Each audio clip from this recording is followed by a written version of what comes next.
एक बार एक बड़ा ही भोला आदमी था, बड़ा भोला, अच्छा बुरा जानता ही नहीं था। पर इसका एक नियम था कि ये खाता बहुत था, बहुत खाता था। 4-5 पंगत उठ जाती थी तब तक अकेला लगा रहता था। इतना खाए इतना खाए इतना खाए कि जहां खाए वहीं लुढ़क जाए, वहीं पसर जाए। ज्यादा खाने वालों की हालत बहुत बुरी होती है। बोलो राधे राधे। चल ही नहीं सकते बेचारे। अब इतना खाए और समस्या क्या थी? काम कुछ करता नहीं था, भोला बहुत था। तो घर वाले हो गए परेशान, और घर वालों ने एक दिन देखा काम को न काज को, दुश्मन अनाज को, घर में ही पड़ो रहे, कछु काम काज करे ना। भगा दिया घर से, तू घर से बाहर निकल। अब दरवाजे तक गया, फिर वापस आ गया। घर वाले बोले क्यों लौट के क्यों आया? तो वो भोला भक्त बोला, भैया हमने ये सोचा कि हमारे जाने का कहीं तुम्हें दुख हो तो हम वापस ही आ गए। दुख? भैया हमें दुख ना है, हमें तो भारी सुख मिलेगा अगर तुम घर छोड़ के चले जाओ तो बोले हमारा कसूर क्या है जो आप हमें घर से निकाल रहे हो? बोले तुम खाते बहुत हो, काम कुछ करते नहीं हो। तो क्या कहता है पता है? ये तो संसार का नियम है। संसार में तो एक कहावत है कि दाने दाने पे लिखा है खाने वाले का नाम है, लिखा है। तो घर वाले बोले तेरे मुंह से ये शब्द शोभा नहीं देता कि दाने दाने पे लिखा खाने वाले का नाम। फिर बोले तू तो बोला कर के बोरी बोरी पे लिखा खाने वाले का नाम। बोलो राधे राधे। तू खाता ही इतना है, निकल यहां से। निकाल दिया उसको। अब बेचारा परेशान होकर के जा रहा था और मन में एक ही बात सोच रहा था कि अभी तक तो घर में खूब मिलता था, अब कौन खिलाएगा। और जो भोले हैं उनका साथ हमेशा भगवान ही देते हैं। जैसे ही चला तो सामने देखा कि संत जी बैठे हैं और संत के चारों तरफ संत जी के शिष्य खड़े, चेला खड़े। तो इसने उन चेलाओं को देखा, बड़े बढ़िया से गोरे गोरे से लाल लाल से दिखाई दे रहे हैं, बढ़िया स्वस्थ दिखाई दे रहे हैं। तो ये पास में गया और चेलाओं को देख करके विचार किया कि ये खाते खूब होंगे। क्योंकि देखो जो आदमी जैसा होता है उसकी सोच भी उसी प्रकार की होती है, वो सामने वाले को वही समझता है। अब इसने सोचा कि ये खाते खूब होंगे तभी लाल लाल से हो रहे हैं। तो पूछा क्यों भैया तुम कौन हो और वो जो कुर्सी पे बैठे हैं वो कौन है? तो चेला बोला देखो भैया हम हैं शिष्य और वो हैं गुरु। वो हमारे गुरुजी हैं और हम उनके चेला हैं।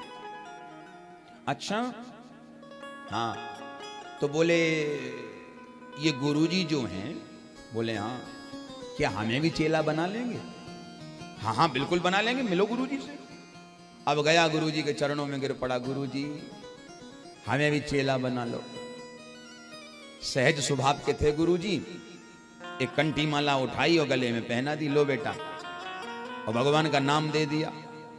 अब बन गए तुम हमारे चेला। तो गुरुजी क्या मैं आश्रम में रह सकता हूं? हाँ बेटा जरूर रहो आश्रम में। अच्छा तो फिर ये बताओ काम क्या करना पड़ेगा? बोले काम कुछ नहीं बेटा, आश्रम में कार्य नहीं होता, काम नहीं होता, वहां तो सेवा होती है। बोलो राधे राधे। और तेरे लिए एक ही सेवा है, जब जब आरती हो ना दोनों समय भगवान की, तो आरती में जाके खड़े हो जाया करो, बस यही तुम्हारी सेवा है।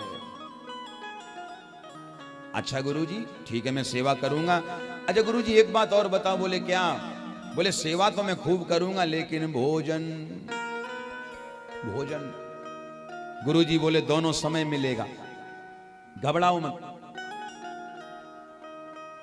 चेला बोला 2 समय? बस केवल 2 समय? गुरुजी बोले क्यों? बोले गुरुजी 2 समय से अपना काम नहीं चलेगा, थोड़ा ज्यादा बढ़ा दीजिए। भगवान गुरुजी ने कहा एक काम कर बेटा, तू जितना खाना चाहे उतना खाना, आश्रम में रहे आराम से। रहने लगा। और जब आश्रम में रहने लगा तो जैसे ही आरती हो तो आरती में खड़ा हो जाए, और जैसे ही आरती विश्राम हो तो सीधा रसोई में बढ़िया भोजन प्रसादी पाए, 5-6 पंगत उठ जाएं तब तक अकेला लगा रहे, खूब खाए पिए मौज करे।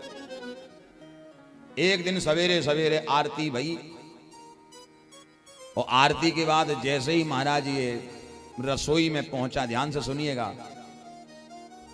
जैसे ही रसोई में पहुंचा तो क्या देखा कि आज चूल्हे की आग ठंडी पड़ी है, चूल्हा जला ही नहीं है। चेला दौड़ता हुआ आया, गुरुजी गुरुजी। गुरुजी बोले क्या हुआ? बोले गुरुजी आज बाल भोग नहीं बना, नाश्ता नहीं बना। गुरुजी बोले बेटा अरे मैं तो बताना ही भूल गया। क्या? बोले आज एकादशी है, एकादशी, आज एकादशी है। चेला बोला गुरुजी ये एकादशी क्या होती है? तब कहा गुरुजी ने, बेटा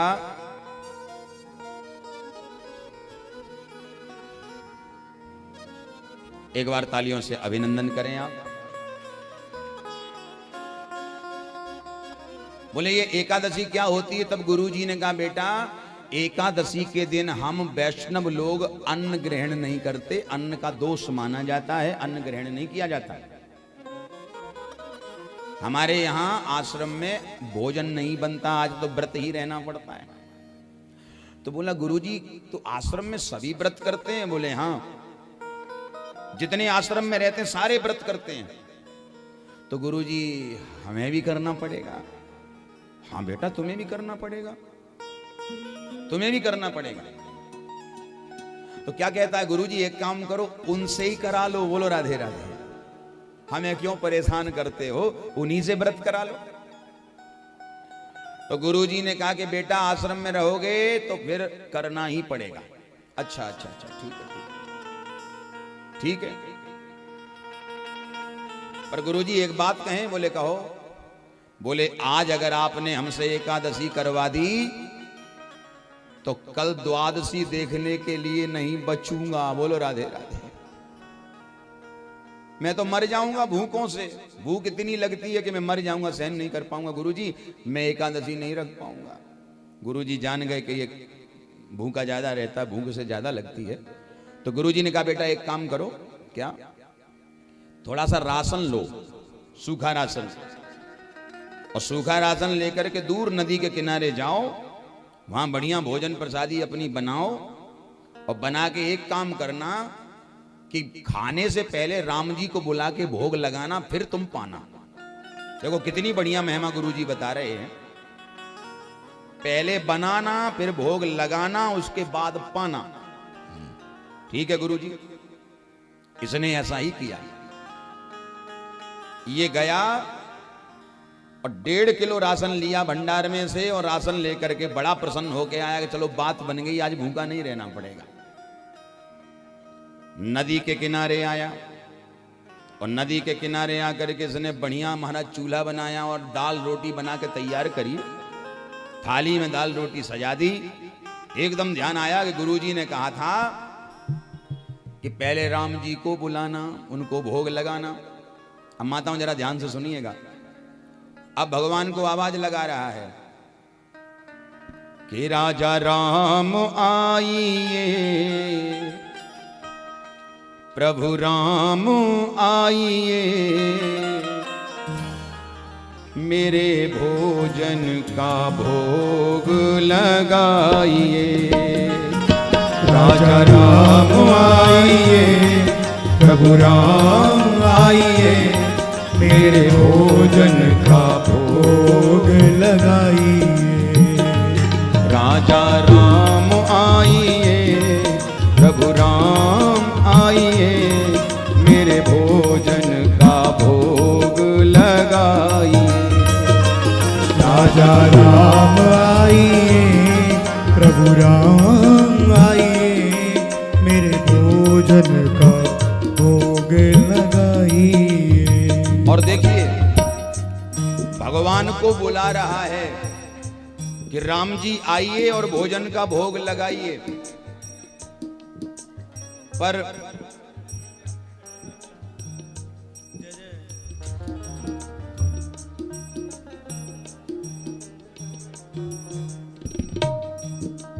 आइए पधारिए। पर राम जी नहीं आ रहे। इतनी जल्दी से सहजता से भगवान थोड़े ही आते कि आवाज लगाई और भगवान आ जाएं। जब तक आपकी वाणी में एक बुलाने के भाव का करंट नहीं होगा तब तक भगवान नहीं आ सकते। भगवान को बुला रहा है आओ, लेकिन भगवान नहीं आ रहे हैं। तो भक्त क्या कह रहा है, प्रभु आइए, हम जैसे भी हैं, टूटी फूटी सेवा जो भी है उसे स्वीकार करिए। आचमनी अर्घान आरती यहाँ यही मेहमानी, आचमनी अर्घान आरती यहाँ यही मेहमानी, आचमनी अर्घान आरती यहाँ यही मेहमानी, आचमनी अर्घान आरती यहाँ यही मेहमानी। रूखी रोटी पाओ प्रेम से, रूखी रोटी खाओ प्रेम से, रूखी रोटी पाओ प्रेम से, रूखी रोटी पाओ प्रेम से, पियो नदी को पानी। राजा राम आइए, प्रभु राम आइए, मेरे भोजन का भोग लगाइए। राजा राम आइए, प्रभु राम आइए, मेरे भोजन का भोग लगाइए। आवाज लगाई फिर भी भगवान नहीं आए। क्या कह रहा है भक्त के प्यारे, हमारे पास तो सूखी रोटी है और थाली में दाल धरी है और नदी में पानी बह रहा है। अब आप ये सोच रहे हो कि आचमनी आए और मैं घंटी बजाऊं और आरती उतारूं और कपड़ा दिखाऊं फिर आप आओ। ऐसा हमारे पास कुछ भी नहीं है, आप आ जाइए। नहीं आए भगवान। तो उस भक्त ने भगवान को क्या कहा सुनिए। आप शायद ये सोच रहे होंगे कि हम तो मंदिर में रहते हैं और बढ़िया 56 भोग मिलते हैं और 56 भोग छोड़ करके सूखी रोटी खाने जाऊं। तो सुन लीजिए कान खोल के राम जी, अगर आप मंदिर के भरोसे बैठे हो तो मंदिर से तो प्राण बचा के हम ही यहां आए हैं। बोलो राधे राधे। क्यों? क्योंकि देखो, भूल करोगे यदि तज दोगे भोजन रूखे सूखे, भूल करोगे यदि तज दोगे भोजन रूखे सूखे, भूल करोगे यदि तज दोगे भोजन रूखे सूखे, भूल करोगे यदि तज दोगे भोजन रूखे सूखे। एकादशी आज मंदिर में, एकादशी आज मंदिर में, एकादशी आज मंदिर में, एकादशी इसलिए आज मंदिर में बैठे रहोगे भूखे। राजा राम आइए, प्रभु राम आइए, मेरे भोजन का भोग लगाइए। राजा राम आइए, प्रभु राम आइए, मेरे भोजन का भोग लगाइए।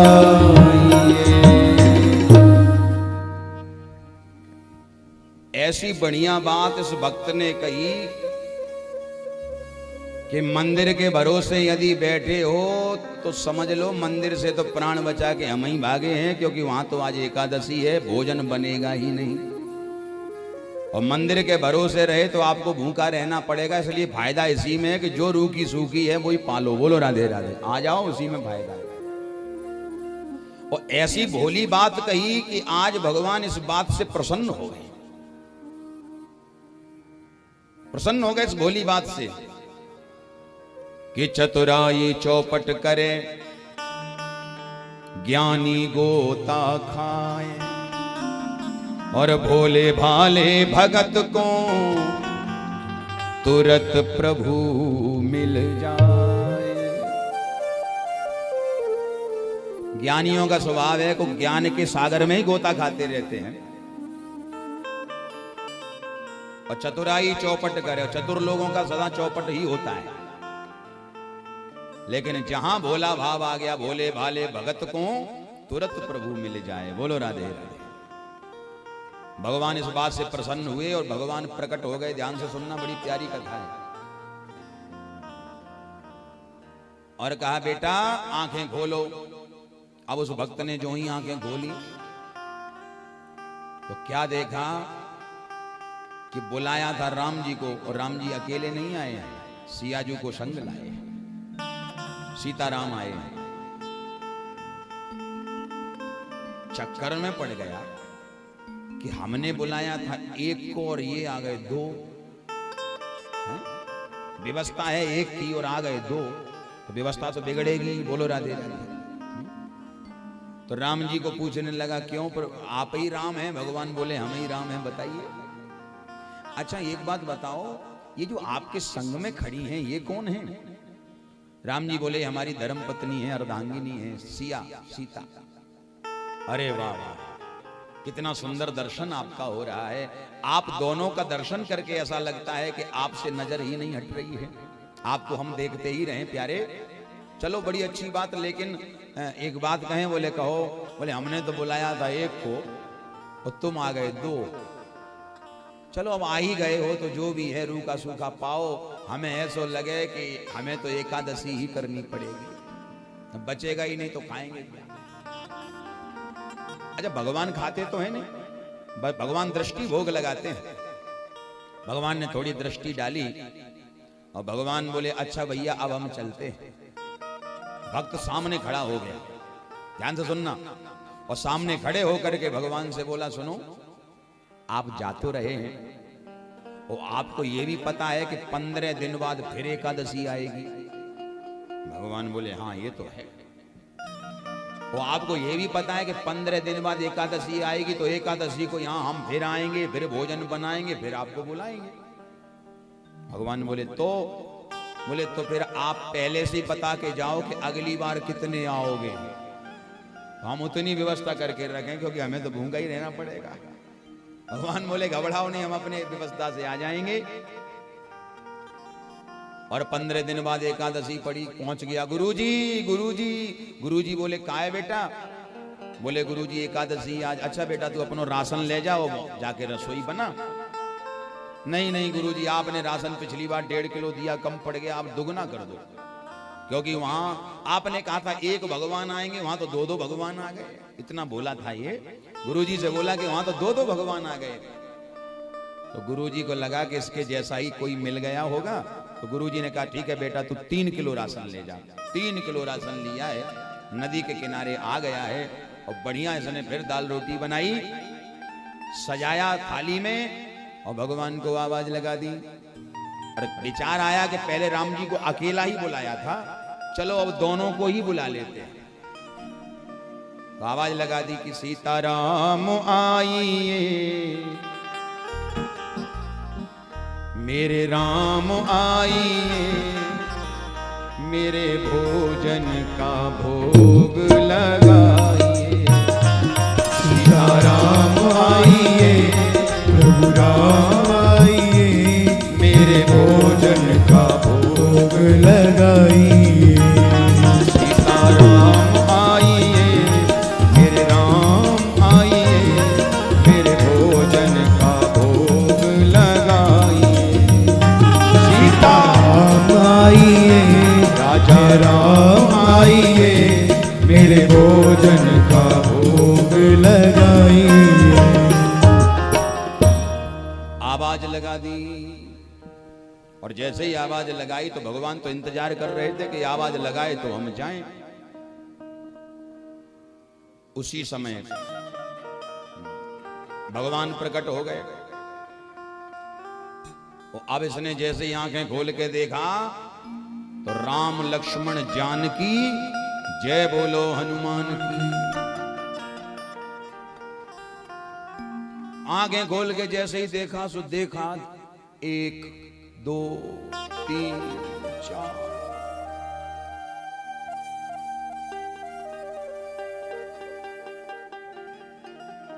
4। राम जी के आगे हाथ जोड़ के बोला प्रभु हमसे कोई दुश्मनी है आपकी? भगवान ने बोले क्या हुआ? बोले आपकी लीला समझ नहीं आती, 1 को बुलाओ तो 2, और 2 को बुलाया तो आ गए 4। अच्छा, अब एक बात बताइए, दोनों कौन हैं? राम जी बोले, ये हमारे छोटे भाई अनुज हैं, हमारे लखन। तो ये भक्त कहता है कि आपके भाई तो कहीं से भी नहीं दिखते, ये ना शकल से ना स्वभाव से। कैसे? बोले, आप हैं सांवले और ये हैं गोरे, आप हैं सीधे और ये हैं टेढ़े। बोलो राधे राधे। तो कैसे भाई हैं आपके? भगवान ने कहा, हमने कहा ना हमारे भाई हैं। अच्छा ठीक है, मान लिया। और ये कौन है लंबी पूंछ वाले? बोले, ये हैं हमारे सेवक श्री हनुमान जी महाराज। भक्त बोला, सेवक भी ऐसे ही मिले आपको? बोलो राधे राधे। सेवक भी ये मिले आपको? अच्छा चलो, अब आ ही गए हो तो जो भी है सो पाओ प्रेम से। भगवान ने दृष्टि भोग लगाया, भगवान चलने लगे। भक्त ने फिर प्रार्थना करी कि एक बात बताओ कि अगली बार कितने आओगे? भगवान बोले, बार बार मत पूछो, हम अपने हिसाब से आ जाएंगे। अगली बार 15 दिन के बाद फिर एकादशी पड़ी। गुरुजी अब की बार 6 किलो राशन देना। वहां तो भगवानों की लाइन लगने लगी है। आप बोलते थे 1 भगवान आएंगे, वहां तो 4-4 आने लगे। अब भरोसा ना है कितने आ जाए तो ज्यादा राशन बढ़ा दो। गुरुजी को लगा कि ये 6 किलो अकेला तो नहीं खा सकता। बोलो राधे राधे। कोई तो वहां जरूर आता है। आज गुरुजी के मन में एक भाव आ गया कि आज हम भी देखते हैं कि आखिर ये खिलाता किसको है। राशन 6 किलो दे दिया और छुप छुप के गुरुजी इसके पीछे पीछे चले। ये नदी के किनारे आया और इसने राशन रखा। लेकिन आज एक विचित्र बात, राशन तो आज लाया लेकिन आज इसने रसोई तैयार नहीं करी। आज बनाया नहीं भोजन, ऐसा ही राशन रखा और झूठे ही झूठे आवाज लगा दी भगवान को, सीताराम आइए मेरे राम आइए, मेरे भोजन का भोग लगाइए। सीताराम आइए, राम आइए, मेरे भोजन का भोग लगाइए। आवाज लगा दी भगवान को। भगवान इंतजार ही कर रहे थे कि जैसे ही आवाज लगे तो हम पहुंचे। तो भगवान तुरंत भगवान जो है प्रकट हो गए। और जैसे ही भक्त ने देखा तो आज तो भगवान ने कमाल ही कर दिया। आज भगवान पूरा परिवार ले आए। राम लक्ष्मण भरत शत्रुघ्न सब आ गए महाराज।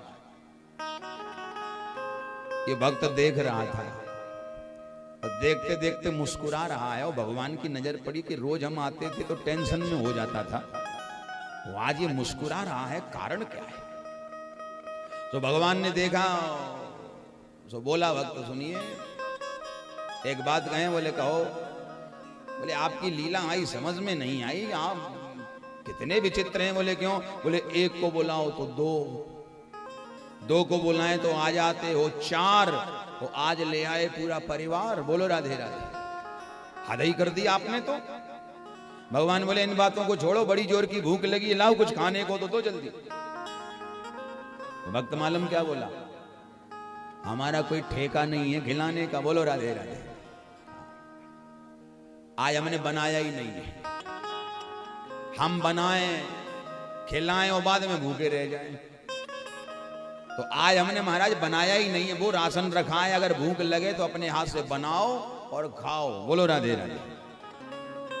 भगवान तो भगवान है। भगवान बोले वाह क्या भोला भाव है इसका। तो भगवान ने सियाजू से कही, देखो सीता, इसने तो हमें खूब खिलाया, चलो आज ऐसा करो, आज तुम बनाओ और हम खिलाते हैं इसको। बोले ठीक है। सियाजू ने रसोई तैयार करी, बनाने लगी रसोई। और जो ही रसोई की तैयारी भई महाराज, आज भक्त बड़ा प्रसन्न हो रहा है कि आज तो महाराज खूब खाने को मिलेगा, बनाना भी नहीं पड़ेगा और खाने को भी खूब मिलेगा। बोलो राधे राधे। खूब आनंद आएगा। क्या करें, बैठा है प्रसन्न हो रहा है। और जैसे ही सियाजू ने एक रोटी बना के चूल्हे पर सेकी, बड़ा सौभाग्य हम सभी का कि हमारे पंडित श्री आचार्य जितेंद्र शास्त्री जी यहां पधारे। एक बार तालियों से उनका अभिनंदन स्वागत करें। चित्रकूट धाम और हमारे अनुज ब्रजमोहन कपरोलिया जी ग्वालियर में ही वास करते हैं, वहां से पधारे हैं। दनरुआ सरकार के परम कृपा पात्र हैं। एक बार तालियों से उनका अभिनंदन भी करें।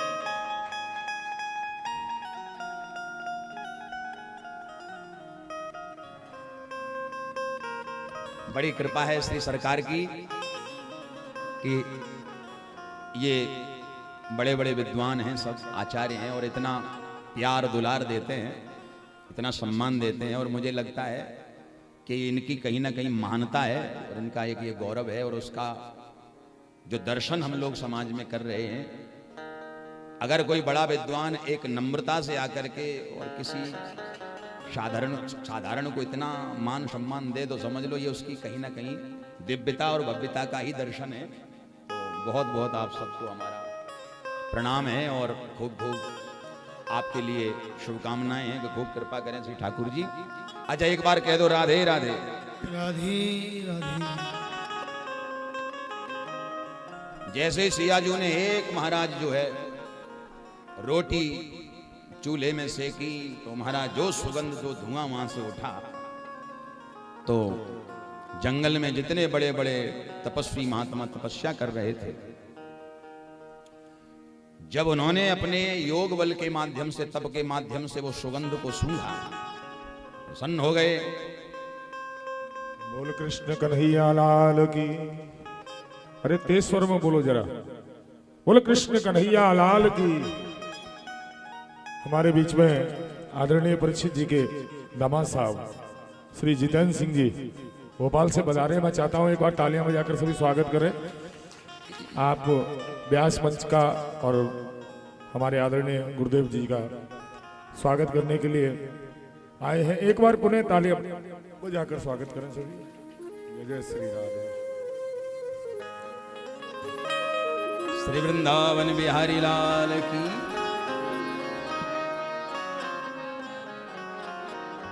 तो जितने महात्मा तप कर रहे थे, जब इन्होंने ये सुना या इनके दर्शन में ये आया कि आज तो जगत जननी सीता माता भोजन बना रही हैं और सीता मैया के हाथ से रोटी का एक टुकड़ा भी मिल जाए तो हमारे जीवन का तप सिद्ध और सफल हो जाए। नारायण जो है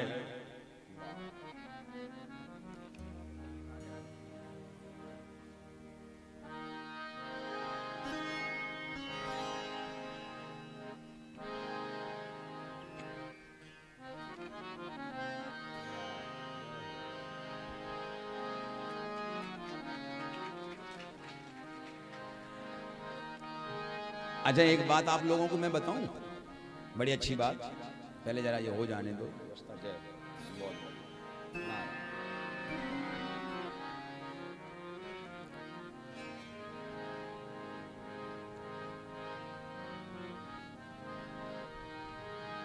आचार्य जी एक बड़ी बढ़िया बात, पूरी दुनिया में एक आदमी ऐसा होता है जिसकी हर कोई बात मानता है। पूरी दुनिया में एक आदमी ऐसा होता है परीक्षित जी कि जिसकी बात सब कोई मानता है, और वो होता है कैमरामैन, हमारे साजन भैया शर्मा जी। बोलो, कैमरे वाले की बात मानता है हर कोई की नहीं? कैमरा वाला का ऐसे हो जाओ तो ऐसा होना पड़ता है। चेहरे पे 12 बज रहे हो, अगर उसने किया प्लीज स्माइल, ना चाहते हुए भी दांत निकालने पड़ते हैं, चाहे हंसी आवे ना आवे। कैमरे वाले इशारा करें भैया जरा झुक जाओ, पीछे हट जाओ, आगे बढ़ जाओ, बगल में गिर जाओ। हर कोई बात मानता है भैया, तो मानना पड़ता है, बड़े बड़ों को मानना पड़ता है।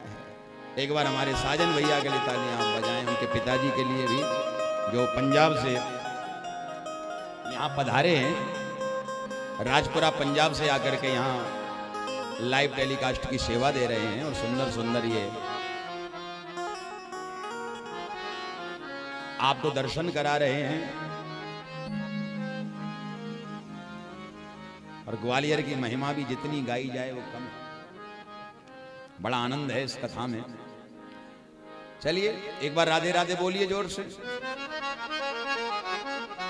तो जितने महात्मा तप कर रहे थे हजारों की संख्या में वहां प्रकट हो गए। और चिल्लाने लगे, माता जी थोड़ी रोटी का टुकड़ा हमें दे दो, थोड़ा हमें दे दो, हमें दे दो। अब इस भोले भक्त ने अपना माथा पीटा, है भगवान हम तो जो सोच रहे कि आज खूब खावे को मिलेगा, आज चकाचक न बनानो पड़ो और न कोई मेहनत करनी पड़ी, चकाचक खूब बढ़िया रसोई तैयार है रही है, खूब पेट भरेगा, खूब आनंद है जाएगा। और हमें क्या मालूम ही कि ये भी छुपे बैठे। और इतने में क्या हुआ, इसकी नजर पीछे गई तो क्या देखा, गुरुजी छुपे खड़े हैं। गुरुजी छुपे पीछे, पीछे गुरुजी को देखा। तुरंत ही वो भक्त गुरुजी के पास गया, गुरुजी आप हमें रोज पूछते थे कि इतना राशन कहां ले जाते हो, अब आप देखो अपनी आंखों से, वो राम जी, वो सीता जी, वो हनुमान जी, लखनलाल और ये देखो हजारों सिद्ध महात्मा, आप जो राशन देते हैं उससे ये भंडारा चलता है, ये भंडारा हो रहा है। अब गुरुजी को ना तो राम जी दिखाई दे रहे हैं, ना हनुमान जी दिख रहे हैं, ना संत दिखाई दे रहे हैं। गुरुजी बोले, बेटा कहां है राम जी? बोले वो रहे सामने। कहां है सियाजू? भोजन बना रही, देखो सामने चूल्हे के पास बैठी। पर बेटा मुझे तो नहीं दिख रहे। बोले गुरुजी तो रुको, मैं राम जी से पूछ के आता हूं कि आपको क्यों नहीं दिख रहे। भक्त गया और राम जी के पास जाकर के कहा कि प्रभु एक बात बताइए। बोले क्या? बोले आप हमें तो दिख रहे हैं लेकिन हमारे गुरुजी को नहीं दिख रहे, ऐसा क्यों? आहा। राम जी ने कहा, बेटा मैं तुझे तो दिख सकता हूं लेकिन तेरे गुरुजी को नहीं दिख सकता। कारण यह है बेटा कि जो निर्मल भाव, जो भोला भाव मेरा दर्शन करने का। ये श्याम शर्मा सनोप चेतन शर्मा, श्री शैलन शर्मा उर्फ गज्जू, प्रगति बिहार, इस बच्चे के पिता हैं। उनकी ओर से भागवत मंच का स्वागत किया जा रहा है और आप 2100 रुपए आश्रम के निमित्त दान कर रहे हैं। तालियां बजाकर सभी स्वागत कर रहे हैं।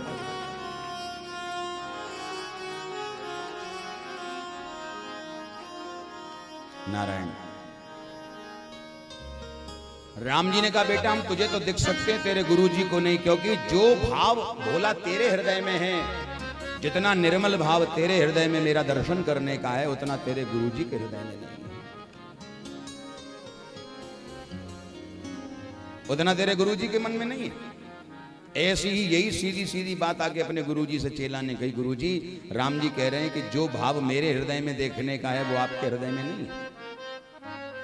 ये बात जो ही गुरुजी ने सुनी तो गुरुजी की आंखों में आंसू आ गए और गुरुजी कहने लगे कि बेटा राम जी बिल्कुल सत्य कह रहे हैं। मैंने जीवन में ज्ञान तो बहुत कमाया, जीवन में मैंने खूब विद्या अध्ययन किया, लेकिन जिस भाव से प्रभु श्री राम मिलते हैं वो भाव मेरे हृदय में आज तक नहीं आया। रोने लगे गुरुजी और रोते हुए अपने गुरुजी को जब शिष्य ने देखा तो दौड़ता हुआ भगवान राम के पास पहुंचा, चरणों में गिर पड़ा, प्रभु मैंने आपसे कुछ मांगा नहीं लेकिन आज एक कृपा कर दो। भगवान बोले क्या? बोले जिस प्रकार प्रभु आप मुझे दिख रहे हो, एक बार, सिर्फ एक बार मेरे गुरुजी को भी दिख जाओ। तब शिष्य से भगवान बोले कि बेटा वैसे तो मैं तेरे गुरुजी को न दिखता, लेकिन तेरे भाव के कारण, तेरे इस भोले भाव के कारण मैं बहुत प्रसन्न हो गया हूं, तो तेरे गुरुजी को भी मैं जरूर दर्शन दूंगा। जाओ गुरुजी से कहो कि अपनी आंखें खोलें। और जैसे ही शिष्य आया गुरुजी के पास और आकर के कहा, गुरुजी अपनी आंखें खोलिए। और प्यारे जो ही गुरुजी ने आंखें खोली तो आज गुरुजी को राम दरबार का दर्शन प्राप्त हो।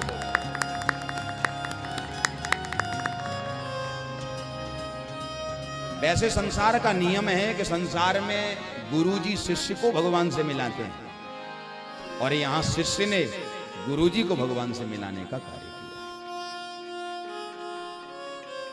बात ज्ञान तक सीमित नहीं है, बात ज्ञान की, बात धन वैभव की नहीं है, बात तो केवल हृदय के भोले भाव की है कि आपके हृदय का भाव कैसा है। चतुराई चौपट करे, ज्ञानी गोता खाए, और भोले भाले भगत को तुरंत प्रभु मिल जाए। भगवान ने कृपा बरसाई से नारद जी पर। यह कथा आपने सुनी। बड़ा परिवार भगवान